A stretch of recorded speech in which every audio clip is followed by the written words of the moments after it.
Hi and welcome to Chiquita's Crochet. I wanted to show you a finished project that I put together the best I could because these here that you see are stretchy jeans scraps from some jeans that were given to me because they know I do crafty stuff, so they wanted me to do something crafty with them.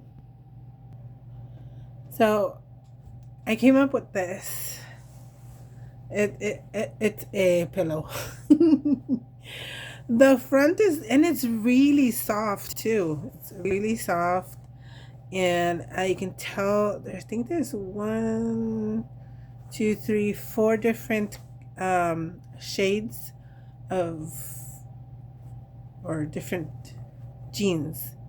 Wait, one, two, three, four, five. Because this letter here M is also jeans, but they're black stretchy jeans. And I embroidered with, not embroidered, sewn with blue thread on here.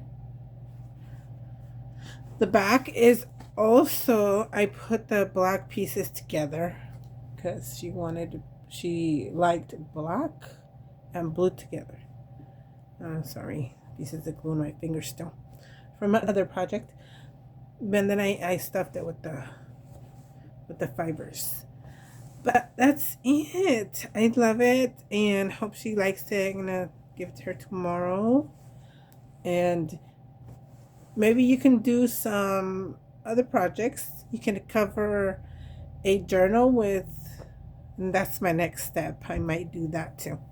So I hope you guys like. I just thought I want to share a quick project. Well, it only took me like maybe an hour and a half because I started doing the small pieces, put these all together. Then I added this piece here, then this one, then I put these two together and then sewed them on here like that. And then of course the fabric as best I could. So thank you so much for watching. See you next time.